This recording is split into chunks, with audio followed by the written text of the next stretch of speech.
Antes de começar o vídeo, eu quero pedir a você que acompanha o Blog da Cidadania que se inscreva no nosso canal, curta e compartilhe os nossos vídeos, acione o sininho das notificações, que assim você nos ajuda a fazer o nosso trabalho. E vamos ao vídeo.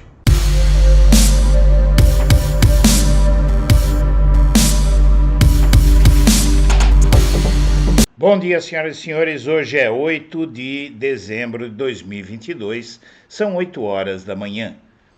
E no UOL, no STJ, Bolsonaro se diz preocupado com perseguição jurídica fora do cargo. Na verdade, ele alardeia medo de ser preso e acha que vão tentar prendê-lo. O presidente Jair Bolsonaro está preocupado com perseguição por parte do judiciário a partir de 1º de janeiro, quando estiver fora do cargo e sem direito a foro especial. Os processos contra ele, que hoje tramitam no STF, devem ser transferidos para a primeira instância. A preocupação foi manifestada na terça-feira durante evento de posse dos 2 novos ministros que indicou para o STJ. Diante de ministros de cortes superiores e de juízes, o presidente diz que não cometeu nenhum crime e que exerceu o cargo com honestidade. Em resposta, ouviu de juízes e ministros que ele não seria alvo de qualquer tipo de perseguição, o que não significa, basicamente, que ele não precise ter medo dos processos. O que os juízes disseram para ele no STJ é que ele não vai ser perseguido, mas não disseram que ele não pode ser preso se for encontrado algo que o comprometa. E o Bolsonaro está respondendo a 4 inquéritos pesados no STF. Um em que foi acusado pelo ex-ministro da Justiça e agora senador Sérgio Moro de interferência na Polícia Federal. Outro que apura o vazamento de investigação sigilosa da Polícia Federal. Outro que trata de declarações sobre a pandemia, como de que a vacina dava AIDS, gerava AIDS em quem tomasse. E por difundir notícias falsas sobre urnas eletrônicas e o processo eleitoral, que contraria a lei do Estado Democrático do Direito, que é a lei que sucedeu à Lei de Segurança Nacional.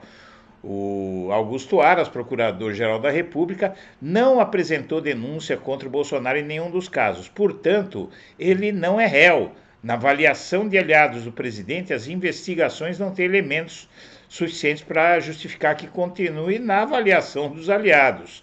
Não é o mesmo na avaliação da justiça. A expectativa do entorno do Bolsonaro é que elas não tenham futuro na primeira instância. Apesar do desabafo, interlocutores próximos dele afirmam que ele não tem medo, mas ele diz no STJ que tem medo. Quem está falando a verdade? Em compensação, o filho 02, o Carlos Bolsonaro, está mais preocupado com a possibilidade de ser preso. Ele é investigado pelo Ministério Público do Rio por peculato e não tem mais foro privilegiado.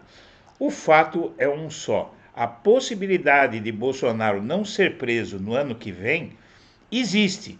Basta ele não interferir nas investigações. Ele vai ser processado na primeira instância, os processos vão ser abertos. Se ele aguardar quietinho a decisão da justiça, ele pode ficar aí 2 anos, 1 ano, 2 anos, talvez até mais, fora da cadeia e talvez até o processo acabe morrendo. Mas quem conhece Bolsonaro sabe que ele vai tentar interferir nas investigações. Interferir em investigação é a única coisa que um investigado criminalmente nunca deve fazer. É a principal coisa que quem estiver sendo investigado criminalmente nunca deve fazer, ou seja, tentar obstruir a justiça, atrapalhar as investigações. Essa é a principal razão para alguém ser preso antes do término do processo. E o Tarcísio já pulou fora do Bolsonaro. Inclusive, ele virou alvo dos radicais bolsonaristas e ele é defendido por aliados mais próximos, não é? Políticos do entorno do Bolsonaro, que sabem que o Tarcísio agora está à frente de um Estado que tem um orçamento, tem um PIB maior do que de muitos países. O estado de São Paulo tem um PIB maior do que o da Argentina. Então esses aliados estão de olho em cargos, etc. Mas a militância radical, o gado, os bolsominions raiz, esses estão chamando o Tarcísio de traidor. A relação com o Alexandre de Moraes e fala sobre bolsonaristas raiz viraram alvo do grupo que já reclamava da baixa representatividade na transição em São Paulo. O governador eleito de São Paulo, Tarcísio de Freitas, entrou na mira da militância bolsonarista radical a ser fotografado, sorrindo ao lado, sabe de quem? Do Alexandre de Moraes. Agora é que o Bolsonaro vai pular da janela. Está aqui a foto, como diriam, a prova do crime, né? Os dois confraternizando de boa, como diz a garotada.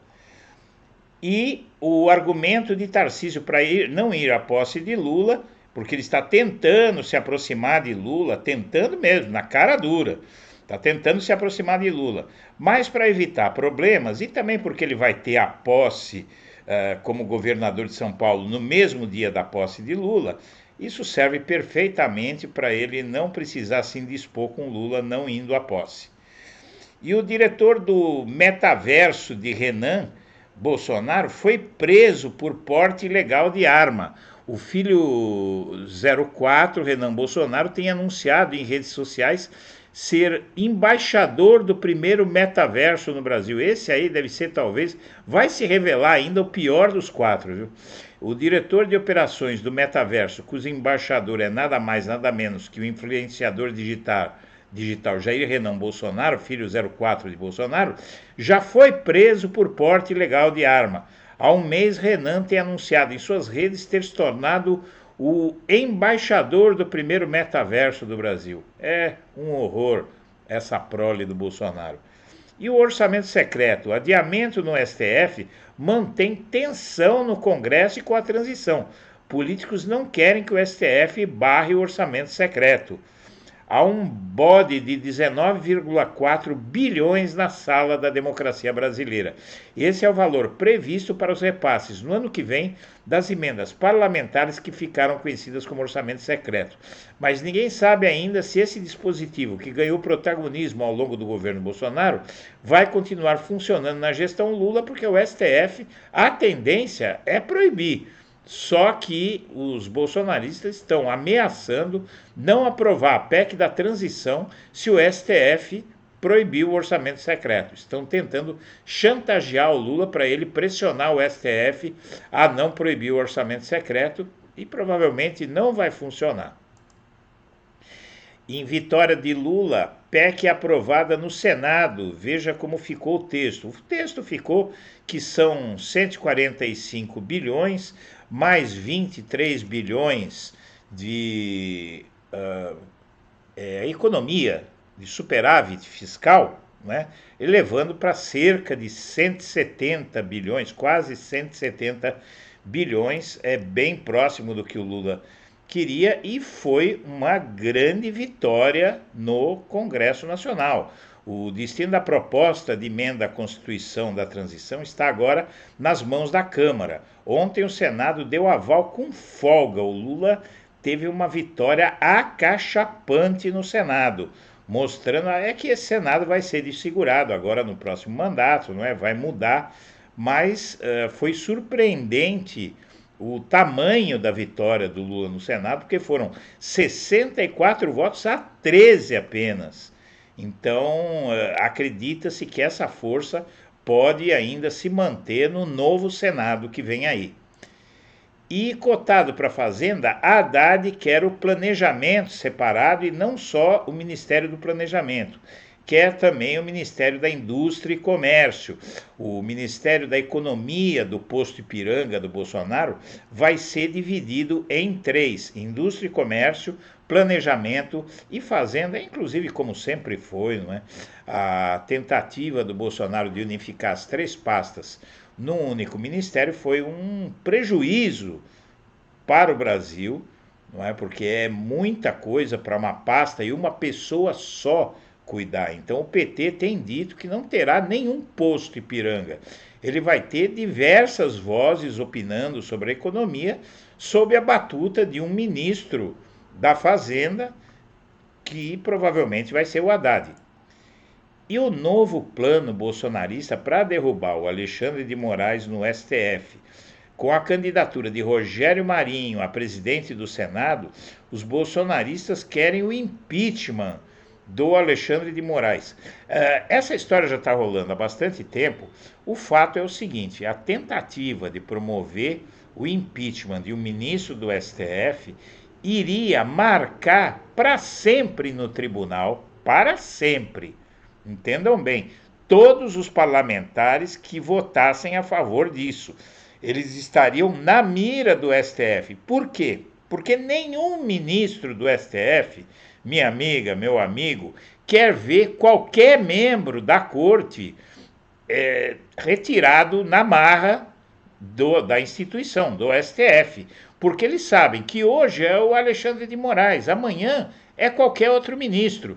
Então, inclusive, existe até a possibilidade de o STF barrar essa estratégia, essa tentativa de golpe no STF, né, que seria o impeachment de Moraes. Então é realmente um delírio dos bolsonaristas acharem que vão conseguir caçar o ministro Alexandre de Moraes.